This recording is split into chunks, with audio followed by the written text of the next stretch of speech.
बेटी तुम सिर्फ विदा हो रही हो, लेकिन कभी पराई नहीं होगी। मेरा नाम काजल है। मुझे गर्व है कि मुझे इतने अच्छे पापा मिले, जिन्होंने मुझे हमेशा ढेर सारा प्यार दिया।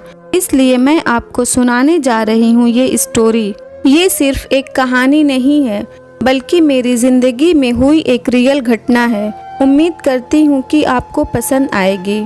जब मेरा 2nd क्लास का रिजल्ट आया तो पापा ने मुझे मेरी मनपसंद डॉल लेकर दी, जो आज भी मेरे पास है। उस समय मुझे साइकिल चलाने का शौक पैदा हो गया था।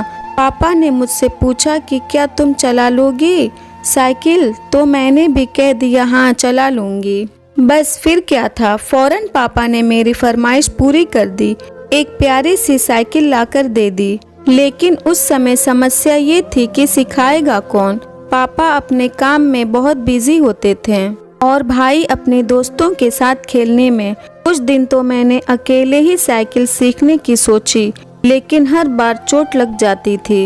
अपनी बेटी को जख्म लगते देख पापा मुझे साइकिल सिखाने के लिए तैयार हो गए। वो हर रोज शाम को मुझे साइकिल सिखाने ले जाते और उस समय मेरा डर बिल्कुल खत्म हो जाता, क्योंकि मैं जानती थी कि पापा मेरे साथ में हैं और अगर मैं गिरने लगूंगी तो पापा संभाल लेंगे। जब साइकिल थोड़ा थोड़ा चलानी आ गई तो एक मोड़ पर आकर मैं गिर गई। पापा थोड़ा दूर खड़े थे, लेकिन भागते हुए और मुझे उठा लिया।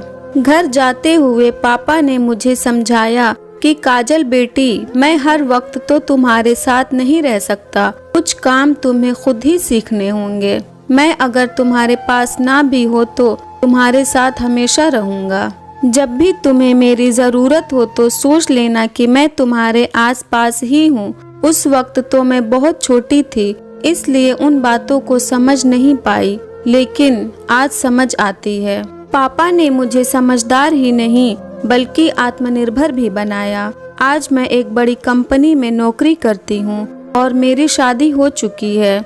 मैं अपने आप को बहुत खुशकिस्मत समझती हूँ, क्योंकि मेरे पापा ने हमेशा मेरा साथ दिया। मेरे भाई और मुझ में कभी अंतर नहीं किया। उन्होंने हमें अपनी सीमाएं समझाई और खुद फैसला लेने की पूरी आज़ादी भी दी। जब अपनी शादी के दौरान विदाई का समय आया तो मेरे पापा ने मुझे गले लगाया और कहा, बेटी तुम सिर्फ विदा हो रही हो, लेकिन कभी पराई नहीं होगी। मुझे आज भी याद है पापा के वो शब्द, और सबसे ज्यादा खुशी इस बात से है कि वो आज भी मुझे कुछ न कुछ सिखाते रहते हैं, जिससे मुझे अपनी जिंदगी बहुत आसान लगती है। मैं चाहती हूँ कि मेरे पापा का साथ मुझे पूरी जिंदगी मिला रहे। अगर ये स्टोरी आपको अच्छी लगी हो तो इस वीडियो को लाइक करें और नए हैं तो हमारे चैनल को भी सब्सक्राइब करें।